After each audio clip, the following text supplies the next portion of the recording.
be? Well, airline industry executives are shocked and horrified that it happened, of course. But this is actually an international governmental issue rather than an aviation industry issue. That said, the airlines have already asked for absolute clarity that they be banned or that they be stopped from flying over Belarusian airspace and that Belarusian aeroplanes, Belavia, can't fly into Europe.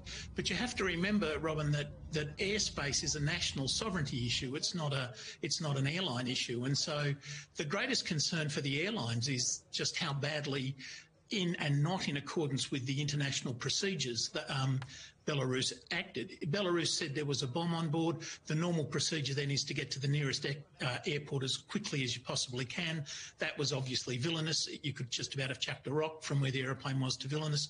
But instead, a MiG-29 came in and diverted the aeroplane. I think that's when it moved from hijacking to piracy as a strict legal question.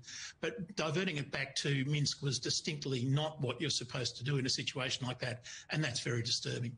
And you talked about some airlines deciding not to fly over Belarus now. What implications does that have for the way they operate and fuel costs?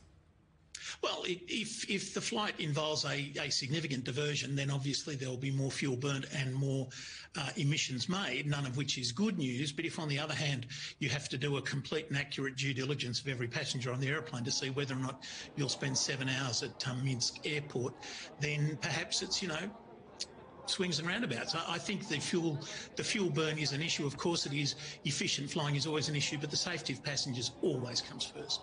But it really is the last thing the industry needs right now, given how much it's already been impacted by coronavirus. Oh, yeah.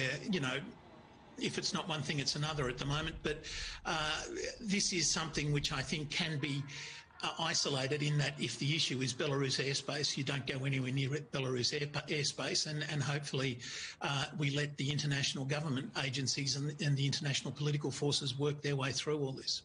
And you mentioned aviation law. How does it apply to this case, and do you think it is operating effectively?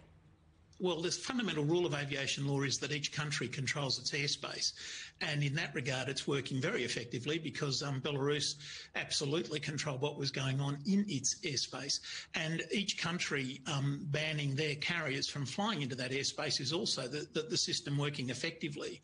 It's also clear that what Belarus did is not in compliance with international aviation procedures, and that's an outrageous act. OK, Andrew Charlton from Aviation Advocacy, thanks very much indeed for joining us on the programme today.